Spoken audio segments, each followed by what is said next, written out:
Gövhər xanım böyüklərindən nəyi eşidibsə, gələcək nəsillərə də onu aşılayır.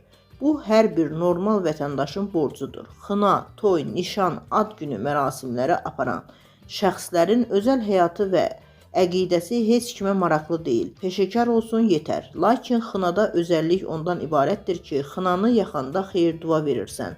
Bunu Yeni Sabaha açıqlamasında tanınmış şairə və xına mərasimləri aparıcısı Nazilə Səfərli deyib. O, qarmon ifaçısı Gövhər Rzayevanın boşanmış qadınların xına mərasimləri aparmaması ilə bağlı fikirlərinə haqq qazandırıb.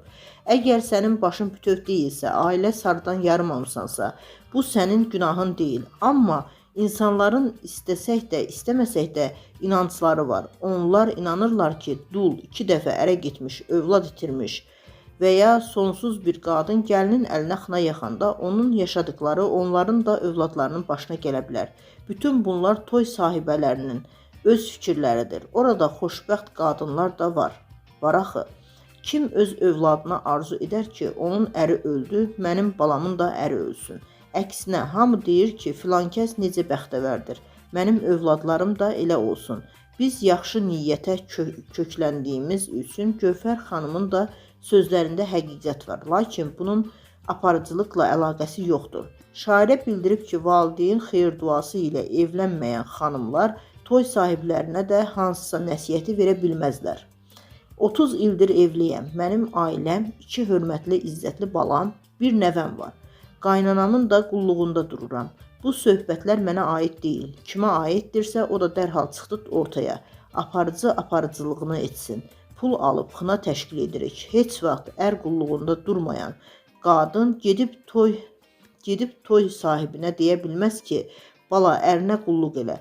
Buna ixtiyarı çatmır. Özü qaynana qulluğunda durmayan, qapısına elçi gəlməyən qadınlar heç kəsə məsləhət verməməlidir.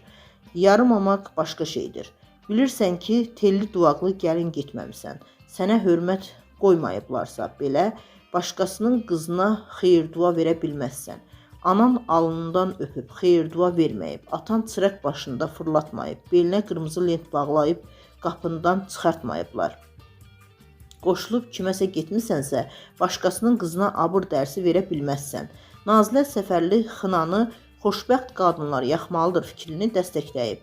Nəsildə o qədər xoşbəxt xanımlar var ki, imkan verin evlənən xanıma da xınanı onlar yaxsın. Sən isə öz məclisinə apar.